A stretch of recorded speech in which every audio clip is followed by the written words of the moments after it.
My story, I inspire my story.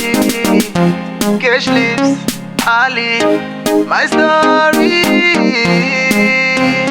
HK, data my story.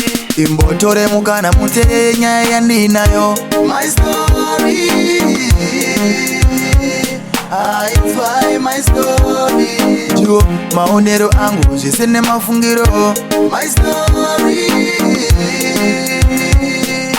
but true story. Kuchidai pasina ruvengu pangori nekufarirana, pasina zvese zvekurongerana kuurayana. Munhu wakaita zvinonyadzisa tinofambisa asi akaita chakanaka tichipemukana. Vanowanavo pavo vanotambura zvishoma, dzimwe nguva dai kutambudzika kuri kushoma. Ane mari vasinganzi ndivo ana mukoma, zvisinei kuti vadiki makore avo mashoma. Toremekedzwa sedzimwe nyika muAfrica, toshandisawo mari yedu seSouth Africa. Torega kungonzi kuZimbabwe vanoshupika, sichaziya tinayo yokombewa nedzimwe nyika. Tosiya kuita zvemarudzi kuti samanyika makore-kore ingawane tirive wane nyika. Torega kuenda kuchikoro kunotambisa maschool fees, boni notariwa nike easy. Mbotore mukana mutenya yandinayo.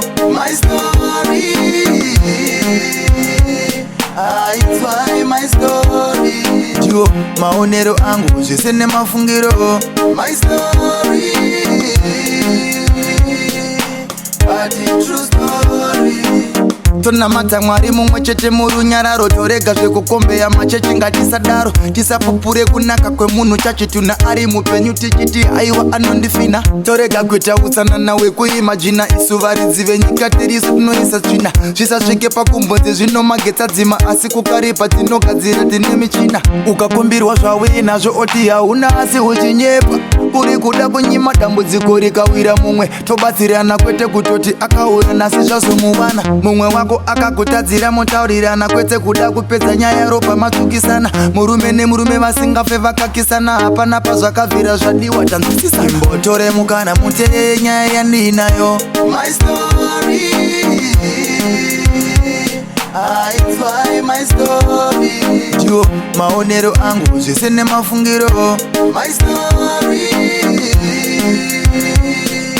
but true story. Kuchidai pasina ruvengu pangori nekufarirana, pasina zvese zvekurongerana kuurayana. Munhu wakaita zvinonyadzisa tinofambisa asi akaita chakanaka tichipemukana. Vanowanavo pavo vanotambura zvishoma, dzimwe nguva dai kutambudzika kuri kushoma. Ane mari vasinganzi ndivo ana mukoma, zvisinei kuti vadiki makore avo mashoma. Toremekedzwa sedzimwe nyika muAfrica, toshandisawo mari yedu seSouth Africa. Torega kungonzi kuZimbabwe vanoshupika, sichaziya tinayo yokombewa nedzimwe nyika. Tosiya kuita zvemarudzi kuti samanyika makore-kore ingawane tirive wane nyika. Torega kuenda kuchikoro kunotambisa maschool fees, boni notariwa nike easy. Mbotore mukana mutenya yandinayo. My story, I inspire my story. Juu maonero angu zvisene mafungiro. My story, but true story. My story, I inspire my story.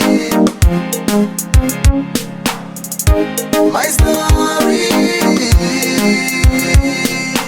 but true story. It's Cash Lips City.